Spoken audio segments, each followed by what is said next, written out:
started chapter 9. Chapter 9 राज विद्या राजगुह्य योग के नाम से जाना जाता है. So it is the yoga of royal knowledge and royal mystery. We had covered 19 verses, 9.01 से 9.19. Today we will cover another 15 verses, so 9.20 से 9.34. और ये कवर करने के बाद हमारा चैप्टर 9 खत्म हो जाएगा. So let's start off with the literal translation first, and then we'll come talk about some interesting things. I'll start off with verse 20 and 21 together. So ये हैं त्रैविद्या माम सोमपः पूत पापा यज्ञः इष्ट्वा स्वर्गतिम प्रार्थयन्ते ते पुण्यम आसाद्य सुरेंद्र लोकम अश्नन्ति दिव्यान दिवी देव भोगान ते तम भुक्त्वा स्वर्ग लोकम विशालम क्षीणे पुण्य मर्त्य लोकम विशन्ति एवं त्रयी धर्म अनुप्रपन्ना गतागतम काम कामा लभन्ते. तो भगवान कह रहे हैं कि जो वेदों के फॉलोअर हैं, जो सोम रस से अपने रिलीजियस राइट्स करते हैं, अपने को क्लेंस करते हैं, और जो यज्ञ करते हैं और यज्ञ करते हैं स्वर्ग प्राप्ति की प्रार्थना के साथ, वो उस भव्य लोक में, उस देवों के लोक में जाने के भागी बन जाते हैं और वहां जाके वो फिर देव भोगों को प्राप्त करते हैं. लेकिन वहां पहुंचने के बाद अपने अच्छे कर्मों से कुछ समय रहने के बाद वो वापस पुनः धरती पर आ जाते हैं, मर्त्य लोक में आ जाते हैं. और इस तरह से जो स्क्रिप्चुअल तरीकों से एंजॉयमेंट्स की कामना करते हुए मुझ तक आते हैं, वो इस आने जाने के चक्र में फंसे रहते हैं. सो basically God is saying that though followers of Gita, of Veda, those who are scriptural ritualists, those who cleanse themselves with the som and who basically try and reach out to me with the desire of attaining entry into heaven, they do reach and become eligible to reach that state of bliss and benefit from that, but they stay there only for a short period of time, which they can be there based on the good karmas that they have done, and then they return back to earth. And such abiders of scriptures and teachings of scriptures, therefore, while the enjoyments of the celestial state or of the bliss, they don't stay there permanently, and they keep going back and forth between that world and the common world. तो basically भगवान कह रहे हैं कि देखिए, अगर आप scriptures को फॉलो करते हैं, आप राइट्स करते हैं, रिलीजियस राइट्स करते हैं, तो उसमें भी कुछ योग युक्त कर्म के, ज्ञान के कुछ एलिमेंट्स हैं, तो you will benefit from them to some extent and you will get some of the eternal peace. पर आप वहां ज्यादा समय रहेंगे नहीं, you will keep returning back. So every time you get to some state of bliss, you will again fall back, क्योंकि जो इस स्क्रिप्चर्स और ये इस तरह के जो राइट्स से जो आप ईश्वर को समझने का, ईश्वर को फील करने का, रियलाइज करने का रास्ता है, वो it is ephemeral, it is not permanent. So aspirants to God through scriptural and rites stay there only for a period, whether long or short, that period will end. This is what Paramahansa Yoganand says. तो in some ways ये versus बता रहे हैं कि भाई ज्ञान कर्म और ध्यान का रास्ता है, स्क्रिप्चर्स का रास्ता जो है वो देवों की पूजा करने के जैसा है. उसमें आप कुछ फायदे आपको मिलते हैं, बट आप वहां परमानेंटली नहीं रहेंगे. So that is basically what is being said in verses 20 and 21. Then verse 22 है अनन्यः चिंतयतः माम ये जना पर्युपासते तेषाम नित्य अभियुक्तानाम योगक्षेमम वहामि अहम. तो भगवान कह रहे हैं कि वो जो मुझ पर फोकस करते हैं, मेरी उपासना करते हैं, बिना किसी और चीज को सोचे हुए, बिना किसी और चीज पे फोकस किए हुए, इस तरह के नित्य मतलब रेगुलर मुझसे युक्त, मुझसे जुड़े हुए जो हैं, मैं उनको सिक्योरिटी, मैं उनकी कमियां दूर करता हूं, मैं उनको सिक्योरिटी प्रदान करता हूं. सो गॉड इज सेइंग कि those who focus on me without any wavering and who are united to me on a regular basis, who are always united with me, I remove their deficiencies and make their gains permanent. That's what God is saying. Then verse 23 and 24 I will read together. ये हैं ये अपि अन्य देवता भक्ता यजन्ते श्रद्धया अन्विता ते अपि माम एव कौन्तेय यजन्ति अविधि पूर्वकम अहम ही सर्व यज्ञानां भोक्ता च प्रभु एव च न तो माम अभिजानन्ति तत्वेन अतः च्यवन्ति ते। तो भगवान बोल रहे हैं कि हे कौन्तेय, जो दूसरे देवों के भक्त भी हैं और जो उनके लिए यज्ञ करते हैं, वो भी असल में मेरी पूजा कर रहे हैं, हालांकि ये विधि के अनुसार नहीं है। और ये जान लो कि मैं ही सभी यज्ञ का भोगी हूं और मैं प्रभु हूं हर यज्ञ का। लेकिन वो जो देवों की पूजा कर रहे हैं, वो मेरे इस तत्व को, मेरे इस असली नेचर को नहीं जानते हैं। So even devotees of other gods who are worshipping them with full faith are actually worshipping me, although this is not the right path. I am the only enjoyer of all sacrifices and renunciations. I am the only Lord. They don't know my essence, and hence they fall, because the worshipping of smaller gods, lesser gods, is not permanent. So you will remember that we have talked about this point on numerous occasions कि छोटे objectives, for example Mozart के piece को practice करके सीखना या maths का problem solve करना, ये इंपॉर्टेंट है क्योंकि ये कर्म ज्ञान के छोटे छोटे स्टेप्स हैं जो आपको पूर्ण कर्म ज्ञान ध्यान योग के रास्ते पे ले जाते हैं, और ये पाथ टू गॉड हैं। तो वही भगवान ये कह रहे हैं कि जब आप उनके ऊपर भी फोकस करें, then you are actually focused on a path to reach me. But if you are not raising the bar on an ongoing basis, if you don't understand that this is just a path to me, and if you get stuck in just worshipping those smaller objectives with material interests, then you will never realize eternal bliss. That's what he's saying. Lekin actually they are paths to him. So this is verses 23 and 24. Then verse 25 hai, yanti devrata devan पितरीन यान्ति पितृव्रता भूतानि यान्ति भूतेज्या यान्ति मद्याजिनः अपि माम। भगवान कह रहे हैं कि जो देवों के लिए व्रत रखते हैं वो देवों को जाते हैं, जो पितरों के लिए व्रत रखते हैं वो पितरों को जाते हैं, जो भूतों फिजिकल चीजों के लिए यज्ञ करते हैं वो फिजिकल चीजों को जाते हैं, और जो मेरे लिए यज्ञ करते हैं वो मुझ तक आते हैं। God is saying that those who are focused on smaller objectives, lesser gods, they realize those. Those who are focused on ancestors, they realize those. Those who are focused on physical things, they realize those. And those who are focused on me, they realize me. Effectively, these are all steps to realize the supreme, right? So if you are focused on the smaller objectives, then you realize those.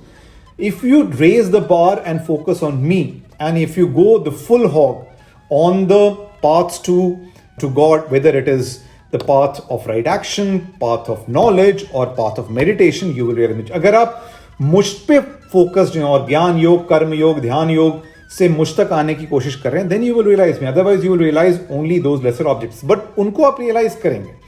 भगवान ने पहले भी कहा कि इस धरती पे देवों को छोटे ऑब्जेक्टिव से फोकस करके सक्सेस प्राप्त करना ईजी है। So that is verse 25.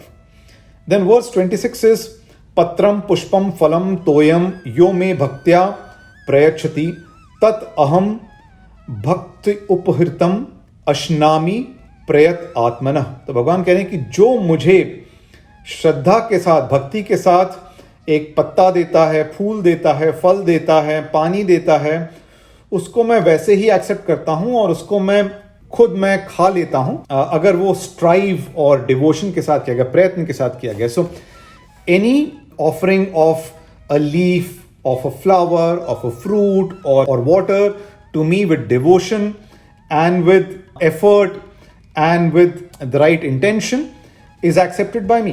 So basically भगवान कह रहे हैं कि in whichever form you want to focus on me, you will realize me. तो पहले भी हम लोगों ने कहा, भगवान ने कहा था कि जो मुझे जैसे देखना चाहता है मैं उसको वैसे ही रेसिप्रोकेट करता हूँ। और तुलसीदास ने भी कहा है कि जाकी रही भावना जैसी प्रभु मुहूर्त देखी तिन तैसी। तो आप जैसे ऑफर करेंगे, God is willing to accept that, because there are multitude of forms of God. We have heard so many words to describe him. So whichever one you focus on, you will realise that. So this is verse 26. Then I will read verses 27 to 33 together. ये verses हैं. यत करोषि यत अश्नासि यत जुहोषि ददासि यत तपस्यसि कौन्तेय तत् कुरुष्व मद अर्पणम. शुभ अशुभ फलः एवं मोक्ष से कर्म बंधनः संन्यास योग युक्तात्मा विमुक्तो माम उपास्यसि. समः अहम सर्वभूतेषु न मे द्वेष्यः अस्ति न प्रियः. ये भजन्ति तु मां भक्त्या मयि ते तेषु च अपि अहम्. अपि चेत् सुदुराचारो भजते माम् अनन्यभाक् साधुः एव स मन्तव्य सम्यक् व्यवस्थितो हि सः. क्षिप्रं भवति धर्मात्मा शश्वत शांतिं निगच्छति कौन्तेय प्रति जानीहि न मे भक्तः प्रणश्यति. मां हि पार्थ व्यपाश्रित्य ये अपि स्युः पापयोन्यः स्त्रियो वैश्यः तथा शूद्राः ते अपि यान्ति परां गतिम्. किं पुनर्ब्राह्मणाः पुण्या भक्ता राजर्षयः तथा अनित्यम असुखम लोकम इमं प्राप्य भजस्व माम. तो इन वर्सेस में भगवान कह रहे हैं कि जो भी आप कर्म करते हैं, हे कौन्ते, जो भी कर्म तुम करते हो, जो भी खाते हो, जो भी स्पिरिचुअल राइट्स को ऑब्जर्व करते हो, जो गिफ्ट देते हो, जो अपने आप को सेल्फ डिसिप्लिन करते हो, वो सब मुझे डेडिकेट करो. इस तरह से तुम्हारा कोई भी कर्म जो है वो तुम्हें अच्छे और बुरे कर्म से बांधेगा नहीं. और तुम्हारा जो सेल्फ है, तुम्हारी जो आत्मा है, वो मुझ में योग के थ्रू जब एंकर्ड है और तुमने योग के थ्रू रिनंसिएशन किया है, तब तुम मुझ तक आ सकोगे और सभी बंधनों से मुक्त हो जाओगे. मैं सभी जीवों को एक समान समझता हूं. मेरे लिए कोई द्वेष के लायक नहीं, न ही कोई प्रिय है. लेकिन जो मुझे अपने हृदय से भक्ति देता है, वो मुझ में है और मैं उनमें हूं. कोई अगर बहुत बड़ा पापी भी है, दुराचारी भी है, वो भी अगर मेरी आराधना करता है बिना वेवर हुए, बिना भटके हुए, तो उसको भी साधु समझा जाएगा और उसको भी व्यवस्थित और राइटियस समझा जाएगा. यह व्यक्ति भी बहुत जल्दी धर्मात्मा बन जाएगा और शाश्वत शांति को प्राप्त होगा. हे कौन्तेय, मेरा भक्त उसका कभी नाश नहीं होता. इसलिए हे पार्थ, मुझ में शरण लो. इससे तुम परम को प्राप्त कर सकोगे. और ये तुम तब भी प्राप्त कर सकोगे जब तुम किसी सिंफुल बर्थ के हो. यदि तुम स्त्री हो, वैश्य हो, शूद्र हो, तब भी प्राप्त कर सकोगे. और फिर कितना आसान है मेरे लिए प्राप्त करना किसी ब्राह्मण के लिए या किसी राजर्षि के लिए, जिन्होंने इस इम्परमानेंट अनहैप्पी वर्ल्ड में अपने को पाया है. वो मुझको अडोर करते हैं, वो मुझ पे फोकस करते हैं. तो ये वर्सेस 27 to 33 हैं. I think in English the way to think about this is that whatever actions you are doing, whether it is eating, whether it is offering, whether it is doing any spiritual rites, whether it is giving something, whether it's disciplining yourself or doing austerity, hey Kaunte, dedicate all of these to me. This will ensure that no action of yours causes you to be tied to the bonds of action, yielding good and evil outcomes, and thus harmonized by yoga of renunciation, you will be free from all bondages and you will come to me. I am the same to all beings. I am impartial. I don't hate anyone, nor is anyone dear to me. Those who worship me with devotion, they are in me and I am also in them. Even if you are the most sinful, but if you worship me with undivided focus, you will be counted amongst the righteous and the rightfully resolved. And very soon, with effort, you will attain eternal peace. Oh, hey Arjun, my devotee never perishes.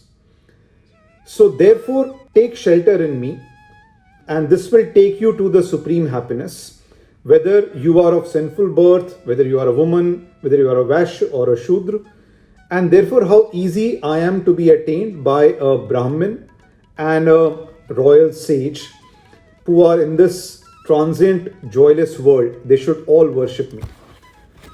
So ये इन versus का meaning है. We will talk about some of these verses later on, क्योंकि इसमें कुछ versus बहुत ही अच्छे हैं और कुछ वर्सेस ऐसे हैं कि जो मुझे लगता है कि ये पता नहीं कहाँ से आ गए हैं, and I am not sure if they are original. तो we will cover those verses as we go in detail on this chapter. Then verse 34 है, मन मना भव मद भक्तो मद्याजी माम नमस्कुरु माम एष्यसि युक्त्वा एव आत्मानम मत परायण. तो भगवान कह रहे हैं कि अपना मन मुझ पे फोकस करो, मुझ पे डिवोटेड हो, मेरे लिए यज्ञ करो, मुझे तुम नमस्कार करो, मेरे साथ अपने को जोड़ो और मुझे अपना अल्टीमेट गोल बनाओ. So fix your mind on me, be devoted to me, sacrifice और renounce for me, salute me, harmonise yourself in me, make me as a supreme goal, and then you shall come to me. तो ये verse 34 है. तो ये तो literal translation है. Let's go through some of these verses. सबसे पहले तो लेट्स गो थ्रू वर्स 9.22, जिसमें भगवान कह रहे हैं कि जो मुझ पे मेडिटेट करते हैं और मुझ पे फोकस करते हैं विदाउट एनी डिस्ट्रैक्शन और मुझसे एफर्ट के साथ कॉन्स्टेंटली जुड़े रहते हैं, I remove their deficiencies and make their gains permanent. योग क्षेमम वहाम्यहम, I provide them security. ये योग क्षेमम वहाम्यहम, by the way, life insurance corporation of India का मोटो भी है. तो basically God is saying that look, if you are focused on me as the end objective and if you are steadfast, me is all the different words including your destination and your righteous battle and the best of best and excellence. Whatever me you are focused on, if you focus on that and if you are constantly in effort, I will provide you security, I will remove your deficiencies. So I will make you stronger along that journey. That is his commitment. You just have to go along that path. And that's an important verse to remember. So that is 9.22. Then 9.23 से 25 में भगवान कहते हैं कि जो छोटे देवों के ऊपर फोकस्ड हैं वो मेरी पूजा कर रहे हैं और मैं हर एक यज्ञ का भोक्ता हूं. So this, I think we have said many times over, right? Smaller objectives are paths to God, because nobody can do the full yoga of rightful action or yoga of knowledge or yoga of meditation at one go. You need to go step by step. You need to learn to walk before you can run the marathon. And these are, paths to God, which is what he's saying. But if you limit yourself to that, if you don't raise the bar, then you will not realize supreme bliss. That's the essence of 9.23 to 9.25. Then 9.29, 30 और 31 से भगवान कह रहे हैं कि I am impartial. Nobody is too dear to me and nobody is, too hateful to me. And even if you are the biggest evildoer, अगर आप सबसे बड़े दुराचारी भी हैं, then also if you focus on me and if you set me as your ultimate objective, with effort you will realize me and you will realize eternal happiness.